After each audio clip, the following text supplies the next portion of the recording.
Hello my dear students, আজকে আমি তোমাদের ক্লাস 11 যে পিরিয়ডিক টেবিল চ্যাপ্টারটা ছিল তার শেষ পার্ট সেইটুকু নিয়ে আলোচনা করছি। তো শেষ পার্টে আমি তোমাদের জন্য কি কোন কোন অংশগুলো নিয়ে আলোচনা করব তার মধ্যে রয়েছে, তোমরা যদি মনে করার চেষ্টা করো তাহলে আগের দিন পর্যন্ত আমরা 5টা পয়েন্ট অর্থাৎ যে পিরিয়ডিক ট্রেন্ডস গুলো ছিল, পর্যায়বৃত্ত ধর্ম ছিল, তার 5 নম্বর পর্যন্ত আলোচনা করেছি। আজকে বাকি শেষ পার্ট, তার মানে 6 নম্বর। 5 নম্বরে আমরা আলোচনা করেছিলাম ইলেকট্রোনেগেটিভিটি, তড়িৎ ঋণাত্মকতা, আর 6 নম্বরে আলোচনা করব ইলেকট্রো পজিটিভিটি অর্থাৎ বা মেটালিক ক্যারেক্টার বা ধাতব ধর্মিতা। তো প্রথমে চলে আসি 6 নম্বর, ইলেকট্রো পজিটিভিটি বা অনেকে বলে মেটালিক ক্যারেক্টার, ধাতব ধর্মিতা। তাই মেটালিক ক্যারেক্টার বা ধাতব ধর্মিতা এটা পর্যায় বরাবর গেলে কি হবে, শ্রেণী বরাবর গেলে। তোমরা জানো এই মেটালিক ক্যারেক্টার বা ধাতব ধর্মিতা উপর থেকে যদি নিচের দিকে যায় তাহলে ইনক্রিজ করবে, আর এদিকে গেলে ডিক্রিজ করবে। তার মানে এই ইনক্রিজ আর ডিক্রিজ কেন করছে? তার মানে ইলেকট্রো পজিটিভিটি কি না, কোন পরমাণু বহিস্থ কক্ষ থেকে এক বা একাধিক ইলেকট্রনকে অপসারিত করলে ক্যাটায়নে পরিণত হয়। এই যে ক্যাটায়নে পরিণত করার টেন্ডেন্সি, একেই বলে ইলেকট্রো পজিটিভিটি বা ধাতব ধর্মিতা। তারপরে এই ধাতব ধর্মিতা কথাটা আসছে কেন না, ধাতুর টেন্ডেন্সি হচ্ছে ইলেকট্রন বর্জন করে ক্যাটায়নে পরিণত হয়, সেই জন্য ধাতব ধর্মিতা। প্রশ্ন আসছে যে উপর থেকে নিচের দিকে গেলে বাড়ে কেন?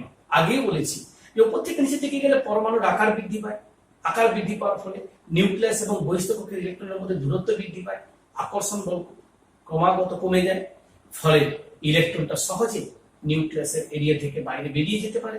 সেই কারণের জন্যই আমরা বলছি যে উপর থেকে নিচের দিকে গেলে অর্থাৎ পিরিয়ডিক টেবিলে শ্রেণী বরাবর গেলে ধাতব ধর্মিতা বৃদ্ধি পায়। লেফট টু রাইটে গেলে যেহেতু পরমাণুর আকার ছোট হয় তাই ইলেকট্রন ছাড়ার প্রবণতা হ্রাস পায়, তাই কমে যায়। তো এবারে চলে আসি আমরা নেক্সট পয়েন্ট,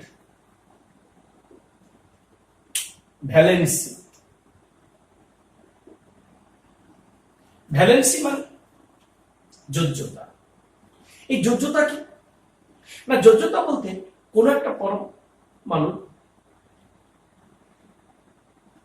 হাইড্রোজেন বা ক্লোরিনের সাপেক্ষে অর্থাৎ একটি মৌলে যত সংখ্যক হাইড্রোজেন বা ক্লোরিন পরমাণুর সঙ্গে যুক্ত যৌগ গঠন করতে পারে সেই সংখ্যাকে ওই মৌলের ভ্যালেন্সি বা যোজ্যতা বলে। তারপরে যোজ্যতা আমরা পরিমাপ করছি হাইড্রোজেন বা ক্লোরিনের সাপেক্ষে। এখন প্রশ্ন দাঁড়াচ্ছে যোজ্যতা কোন, এতগুলো তো শ্রেণী মানে এতগুলো তো মৌল রয়েছে, তার কার যোজ্যতা কত বুঝবো কি করে?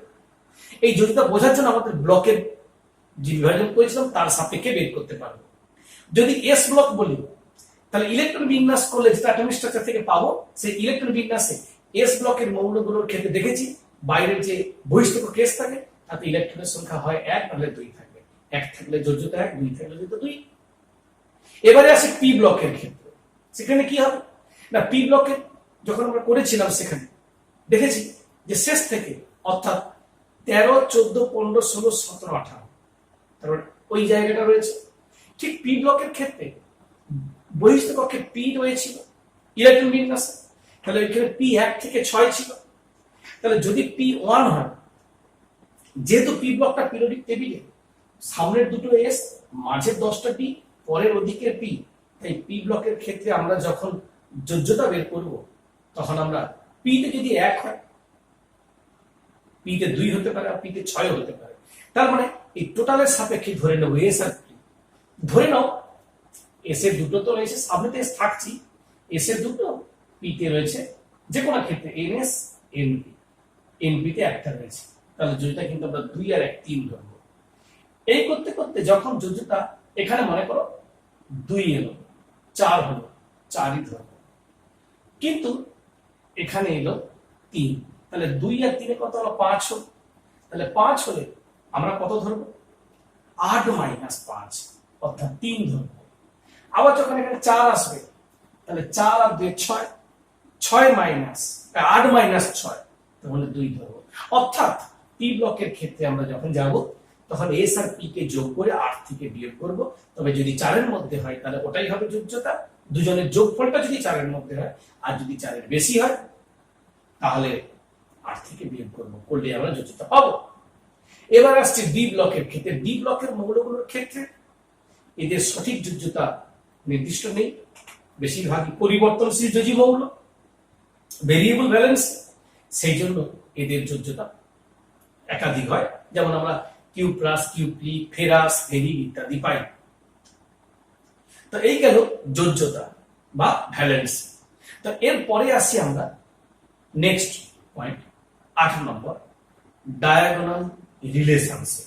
এই ডায়াগোনাল রিলেশনশিপ অ্যাকচুয়ালি একে বলে কর্ণ সম্পর্ক, কেউ কেউ বলে কৌণিক সম্পর্ক কিংবা কোণাকুণি সম্পর্ক।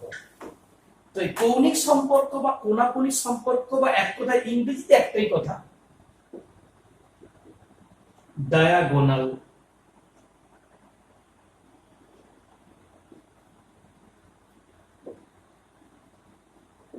রিলেশনশিপ। তো ডায়াগোনাল রিলেশনশিপে আমরা কি পাই? এই ডায়াগোনাল রিলেশনশিপে আমরা দেখতে পাচ্ছি যে একটা কর্ণ সম্পর্ক আসছে, কোণাকুণি সম্পর্ক আসছে বা কৌণিক সম্পর্ক। তো কাকে বলে এটা? অর্থাৎ এর ডেফিনেশন কি, এর কারণ কি, কিংবা এর উদাহরণ কি, আমরা সব এক এক করে বলবো। একে বলবো কৌণিক সম্পর্ক বা কোণাকুণি সম্পর্ক। তো পর্যায় সারণীতে কোন একটা পর্যায়ের কোন শ্রেণীর মৌলের সঙ্গে ঠিক তার পরের পর্যায়ে পরের শ্রেণীর মৌলের মধ্যে রাসায়নিক ধর্মে বেশ কিছু মিল লক্ষ্য করা গেছে। তাদের মধ্যে এই বিরল সম্পর্ককে আমরা বলি কর্ণ সম্পর্ক বা কৌণিক সম্পর্ক বা কোণাকুণি সম্পর্ক। তো এই কর্ণ সম্পর্কের কারণ কি, কেন হচ্ছে? তাহলে কি পর্যায় সারণীতে সব পর্যায়ের ক্ষেত্রে না, কেবলমাত্র দ্বিতীয় তৃতীয় পর্যায়ের মৌলের ক্ষেত্রে হয়।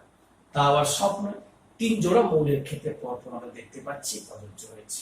তার মানে এই যে আমরা 6টি মৌলের ক্ষেত্রে আমরা দেখতে পাই এই প্রযোজ্য রয়েছে।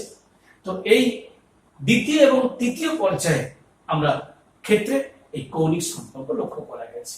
তাহলে আমরা দেখে নিই আমাদের দ্বিতীয় পর্যায়ে কি রয়েছে আর তৃতীয় পর্যায়ে কি রয়েছে। দ্বিতীয় পর্যায়ের মৌলগুলোর মধ্যে কি রয়েছে? Lithium, beryllium, boron, carbon, nitrogen এরকম করে রয়েছে। আর এখানে কি রয়েছে? Sodium, magnesium, aluminium, silicon, phosphorus রয়েছে। এখানে কর্ণ সম্পর্ক বলতে বোঝাচ্ছে লিথিয়ামের সঙ্গে ম্যাগনেসিয়াম, এর সঙ্গে বোরন, সঙ্গে সিলিকন। অর্থাৎ এই যে কোণাকুণি সম্পর্ক, একেই বলে কর্ণ সম্পর্কের উদাহরণ।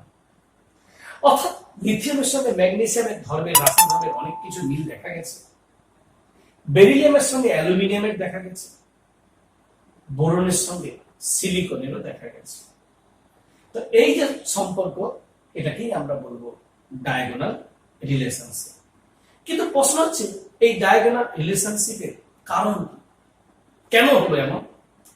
তো চলে আসি আমরা এই সম্পর্কের কারণ কি। যদি আমরা দেখি যে লিথিয়াম থেকে আমরা বেরিলিয়ামে যাচ্ছি, রাইটে যাচ্ছে, আকার ছোট হবে।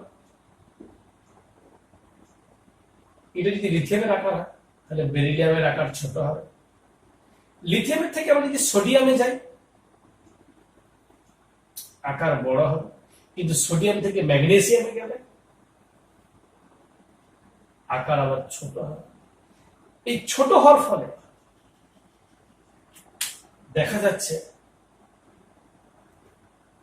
প্রায় সেম সাইজ হয়ে যাচ্ছে। তাই এই যে লিথিয়ামের সঙ্গে ম্যাগনেসিয়ামের আকারগত সাদৃশ্য থাকায় রাসায়নিক ধর্মের অনেক সাদৃশ্য লক্ষ্য করা গেছে। সেই জন্য এমন সম্পর্কই হলো কর্ণ সম্পর্ক। তোমাদের মধ্যে কোশ্চেন আসতে পারে, স্যার সোডিয়ামের সঙ্গে বেরিলিয়ামের কি কর্ণ সম্পর্ক হয় না? ম্যাগনেসিয়ামের সঙ্গে বোরন হবে না? দেখবে তোমরা, দেখো বা তোমরা কোনো আকারগত সাদৃশ্য ওদের মধ্যে নেই। তাই কর্ণ সম্পর্ক lithium to magnesium, beryllium to aluminium, boron to silicon ইত্যাদি। তো এরপরে চলে যাই, এই কর্ণ সম্পর্ক বললাম কাকে বলে, উদাহরণ, কারণ ব্যাখ্যা যে কর্ণ সম্পর্ক কেন হচ্ছে। তো এবার চলে আসছি আমরা নেক্সট আরেকটি পয়েন্ট, কি না বেশ কিছু হাইড্রাইড বা অক্সাইড রয়েছে, তাদের পর্যায়বৃত্তীয় ধর্মগুলো কিভাবে পরিবর্তন হয়, অর্থাৎ তাদের গলনাঙ্ক, তাদের স্ফুটনাঙ্ক, তাদের দ্রাব্যতা, তড়িৎ পরিবহন ধর্ম, ধাতব ধর্ম, হাইড্রাইডস আর অক্সাইড, অর্থাৎ পর্যায়বৃত্তীয় ধর্মের লাস্টটা। এই পর্যায়বৃত্তীয় ধর্মের শেষ পোর্শনটাই যে ধর্মগুলো ছিল তাদের মধ্যে আমরা কি পাচ্ছি, ডিফারেন্ট হাইড্রাইডস এন্ড অক্সাইড। তাহলে এই যে হাইড্রাইডস আর অক্সাইডের ক্ষেত্রে আমরা কি পাই, প্রশ্ন আসছে যে হাইড্রাইড অক্সাইড গুলো শ্রেণী বরাবর না পর্যায় বরাবর। দেখো এইগুলো আমাদের কিন্তু যেহেতু এইচএসসি সিলেবাস, তাই মনে রাখতে হবে আমাদের বেশ কয়েকটা পর্যায় এবং শ্রেণী কয়েকটা মনে রাখতে হবে। এবার পর্যায় বলতে 36 পর্যন্ত আমরা পর্যায় বরাবর মনে রাখবো, কিন্তু শ্রেণী বরাবর বেশ কয়েকটা শ্রেণী, 1 নম্বর 2 নম্বর শ্রেণী, এ পাশে পি ব্লকের শ্রেণীগুলো, বিশেষ করে এস আর পি ব্লকের শ্রেণীগুলো আমাদের মনে রাখতে হবে। তাহলে এবার যদি আমরা পরপর শ্রেণী বরাবর মৌলগুলো মনে রাখি, তাহলে সেই মৌলগুলোর হাইড্রাইড, সেই মৌলগুলোর অক্সাইড কিভাবে পরিবর্তন হচ্ছে, অর্থাৎ পিরিয়ডিক টেবিলে শ্রেণী বরাবর গেলে এবং পর্যায় বরাবর এবং শ্রেণী বরাবর গেলে। তাই আমরা বলেছি আমরা একটা উদাহরণ নিচ্ছি, এখানে হাইড্রাইডস যদি আমরা প্রথমের ঘরটা নিয়ে নিই, lithium, sodium, potassium, rubidium, caesium ইত্যাদি। তাহলে এদের হাইড্রাইড বলতে LiH, NaH, RbH, CSH। কেন এরকম হলো, কারণ এদের যোজ্যতা এক, হাইড্রোজেনের এক, তাই তো সংকেত হয়েছে। যদি অক্সাইড নিতাম, অক্সিজেন 2, তাহলে সেটা আসতো Li2, Na2, K2, Rb2, CS2 ইত্যাদি, এগুলোকে বলবো অক্সাইড। তাহলে এইরকম শ্রেণী বরাবর হাইড্রাইডস বা অক্সাইড কিংবা পর্যায় বরাবর ক্ষেত্রে আমরা এই ধর্মগুলো কিভাবে পরিবর্তন হচ্ছে এগুলোর বিচার করবো কিভাবে, যেমন ভাবে আমরা করেছি যে উপর থেকে নিচের দিকে গেলে, অর্থাৎ শ্রেণী বরাবর গেলে আকার বাড়ে, আকার বাড়ার অর্থ হলো দূরত্ব বৃদ্ধি পাওয়া, দূরত্ব বৃদ্ধি পাওয়ার অর্থ হলো আকর্ষণ বল কমে যাওয়া, আকর্ষণ বল কমে যাওয়ার অর্থ হলো কি, তারা যদি আকর্ষণ বল কমে তাহলে ইলেকট্রন বর্জন করার প্রবণতা, ধাতব ধর্ম বৃদ্ধি পাবে। পরপর যদি উপর থেকে নিচের দিকে যাই আমরা, আবার যদি আমরা লেফট টু রাইটে যাই, আকার ছোট হবে, ইলেকট্রন বর্জন থেকে গ্রহণ করার প্রবণতা বাড়বে, সেই সাপেক্ষে তাদের ঋণাত্মকতা ধর্ম বাড়বে ইত্যাদি ইত্যাদি। যেমন হয় যত বেশি তড়িৎ যদি ধর্ম বাড়বে তত তাদের জলে দ্রাব্যতা বৃদ্ধি পাবে, অর্থাৎ দ্রাব্যতা বৃদ্ধি পাওয়া। একই রকম ভাবে স্থায়িত্ব, যত উপর থেকে নিচের দিকে যাব দূরত্ব বাড়বে, আকর্ষণ বল কমবে নিউক্লিয়াস আর বহিঃস্থিত ইলেকট্রনের মধ্যে, তাহলে স্থায়িত্ব ধীরে ধীরে কমবে। কোনো কোনো ক্ষেত্রে আমরা একটা দুটো স্পেশালি ব্যতিক্রম পাই, সেটা আমাদের আলাদা ব্যাপার, সেগুলো আমাদের আলাদা করে স্টাডি করতে হবে। তো নর্মালি যেটা স্বাভাবিক ট্রেন্ড সেটা আমি বললাম, এটা হলো হাইড্রাইডস এন্ড অক্সাইডস। তাহলে আমরা এই যে পিরিয়ডিক যে টেবিলে বিভিন্ন ধর্মগুলি, পর্যায়বৃত্ত ধর্মগুলি কিভাবে পরিবর্তন হচ্ছে সেগুলো নিয়ে আলোচনা করলাম। তো এরপরে আমরা দুটো জিনিসের শেখাবো এই চ্যাপ্টারের মধ্যে, একটা হলো স্ক্রিনিং এফেক্ট, আরেকটা হলো ইউবেক নোমেনক্লেচার। তো প্রথমে আসি স্ক্রিনিং এফেক্ট, আবরণী ক্ষমতা। তো স্ক্রিনিং এফেক্ট কি দেখা যাক। এই স্ক্রিনিং এফেক্ট, স্ক্রিন মানে পর্দা,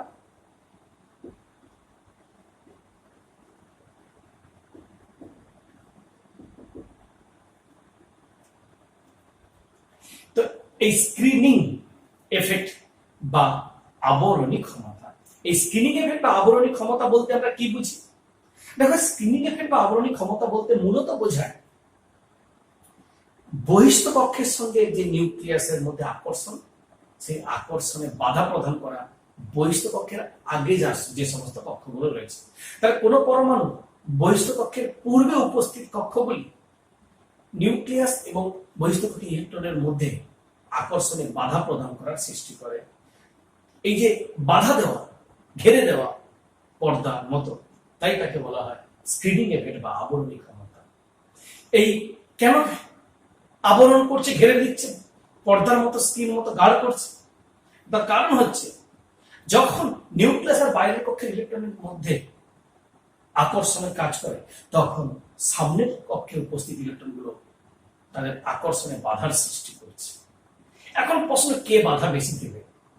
তাহলে আমরা এই যে অরবিটাল গুলো জানি, অ্যাটমিক স্ট্রাকচারে পাবো sp,df, বিভিন্ন কক্ষ আমরা পাবো। এদের মধ্যে যে সব থেকে নিউক্লিয়াসের কাছে, সে অবশ্যই বেশি বাধা প্রদান করবে। যে নিউক্লিয়াস থেকে পরপর দূরে সরে যাবে যত, তার বাধা প্রদান করবে কম। তার মানে আমরা বলতে পারি আবরণী ক্ষমতা ক্রম বা অর্ডার হলো s,p,d,f, অর্থাৎ সব থেকে আবরণী ক্ষমতা কম হলো f, সব থেকে বেশি আবরণী ক্ষমতা হলো s। তার মানে আবরণী ক্ষমতার উপর ভিত্তি করে আমরা এই কাজেও লাগাতে পারি। আমরা সাপোজ একটা এক্সাম্পল দিচ্ছি এর উপর ভিত্তি করে। কপার আর পটাশিয়াম দুটি, যদি কপারের ইলেকট্রন বিন্যাস করি তাহলে আমরা জানি কপার 19 আর এটা হলো 29। কপারের ইলেকট্রন বিন্যাস করলে আমরা পাই, সংক্ষেপে করলে আর্গন 18 4s1, কপারের করলে পাই আর্গন 18 3d 4s1, এটা 3d10 হয়। এটাকে একটু ভেঙে নিচ্ছি, কারণ আমরা আগের কি আছে বুঝতে পারবো না। 1s2 2s2 2p6 3s2 3p6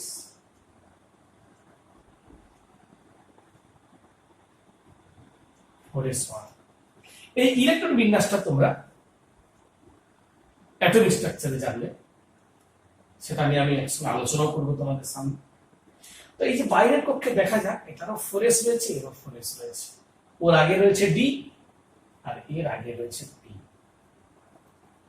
পরীক্ষায় খুব প্রশ্নটা আছে যে কপার এবং পটাশিয়াম দুজনেরই বাইরের কক্ষে 4s1 ইলেকট্রন, তা সত্ত্বেও আবরণী ক্ষমতা উপর ভিত্তি করে কোশ্চেনটা হয়, তা সত্ত্বেও আয়নন বিভব কপারের বেশি কেন?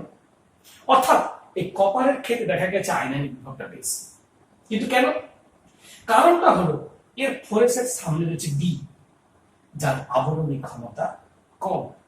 আবরণী ক্ষমতা যদি কম হয়, কম বাধা প্রদান করবে, তার মানে ইলেকট্রন আর বহিস্থ কক্ষের ইলেকট্রন আর নিউক্লিয়াসের মধ্যে আকর্ষণ বল বেশি হবে, ফলে নিউক্লিয়াস বহিস্থ কক্ষের ইলেকট্রনকে বেশি জোরে টেনে নিয়ে আসবে, ফলে বহিস্থ কক্ষের ইলেকট্রনকে অপসারিত করতে গেলে বেশি শক্তি প্রয়োগ করতে হবে। তাই আবরণী ক্ষমতা কপারের বেশি। বাট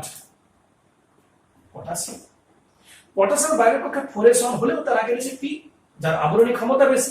আবরণী ক্ষমতা বেশি হলে বাধা প্রদান করবে বেশি। সেখানে কি ছিল? বাধা প্রদান কম করেছিল, তাই নিউক্লিয়াস আর ইলেকট্রনের মধ্যে আকর্ষণ বেশি হয়েছিল। কিন্তু এখানে বাধা বেশি করবে, তাহলে আকর্ষণ কম হবে।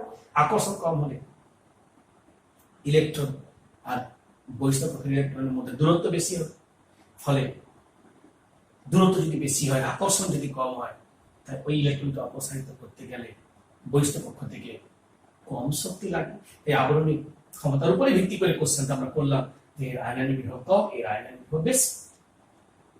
এই গেল স্ক্রিনিং ইফেক্ট। তা এরপরে লাস্ট ইউপ্যাক নোমেনক্লেচার, অর্থাৎ ইউপ্যাক নোমেনক্লেচার অনুসারে, নাম অনুসারে আমরা মৌলের নাম করব। কিন্তু এই নাম কি করে এলো, কেন এলো? অর্থাৎ IUPAC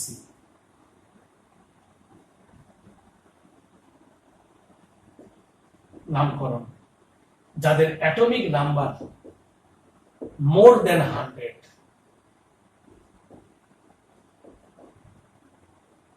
একশোর বেশি। কেন? আসলে মেন্ডেলিভ মারা যাওয়ার আগে বলে গিয়েছিলেন যে সপ্তম পর্যায়ের মৌলের সংখ্যা 32টি হবে, তখন মৌল আবিষ্কার হয়নি। তাই পিরিয়ডিক টেবিলের 118তম মৌল পর্যন্ত থাকায় ছিল।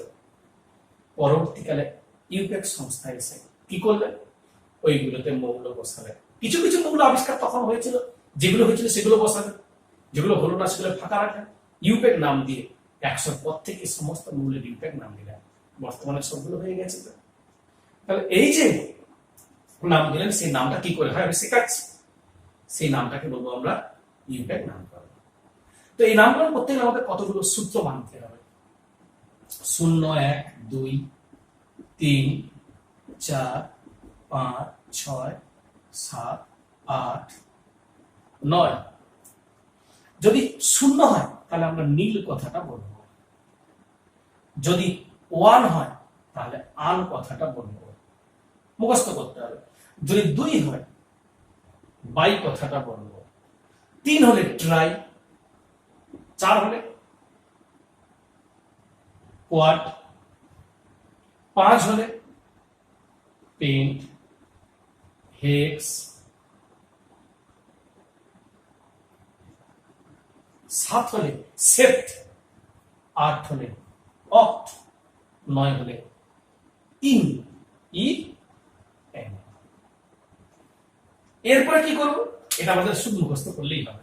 এবার শুধু প্রথম বর্ণটা আমাদের দরকার। সাপোজ আমি 105 নিলাম, 100 তে প্রথমে একে কি আছে আন, এর প্রথম ইউটা নেব। 0 তে কি আছে এন, প্রথমটা বড় হবে তারপর গুলো সব ছোট হবে। 5 এ কি আছে, তাহলে নাম কি হবে, নামের শেষে প্রত্যেকটা ক্ষেত্রে IUM আম কথাটা উচ্চারণ হবে। তাহলে আন নীল পেন্টিয়াম, আন নীল পেন্টিয়াম। ধরো 107 নিলাম, 1 আন, 0 এন, সাথে এস, আন নীল সেপ্টিয়াম। 116 নিলাম, 1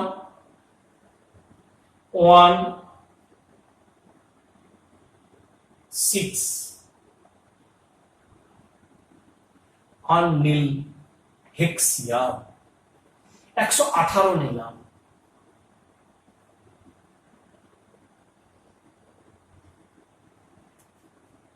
আন নীল অক্টিয়াম। এইভাবে আমরা 118তম মৌলের নামকরণ আমরা শিখে গেলাম, ইউপ্যাক নামকরণ। অর্থাৎ ইউপ্যাক নামকরণ আমরা করলাম যাদের অ্যাটমিক নাম্বার 100 বেশি, যেটা আমাদের সিলেবাসে রয়েছে আলোচনা করলাম। তাহলে যে পিরিয়ডিক টেবিলে অনেক কোশ্চেন আছে এক্সট্রা, আমি তো বেসিক পার্ট থিওরিটিক্যাল আর টোটাল অংশটা যেটা আমরা কমপ্লিট করলাম, যত পিরিয়ডিক টেবিল সম্পর্কে একটা আমাদের সম্যক ধারণা তৈরি হলো। এই যে আমরা জানলাম, এটাই হলো আমাদের টোটাল পিরিয়ডিক টেবিল। তাহলে এই পিরিয়ডিক টেবিল চ্যাপ্টারটা আমরা এখানে আজকে সমাপ্ত করছি। আজকের ভিডিওতে প্লাস আগের যদি কোনো প্রবলেম হয়ে থাকে এই পিরিয়ডিক টেবিল চ্যাপ্টারটাতে, ক্লাস 11 এর 3 নম্বর চ্যাপ্টার, তো যদি প্রবলেম হয় তোমরা আমাকে অবশ্যই কমেন্টে জানাবে, কিংবা কোনো কোশ্চেন থাকলেও জানাবে। আর তোমরা সেটা খুঁটিয়ে ভালো করে পড়বে। ওকে, থ্যাংক ইউ।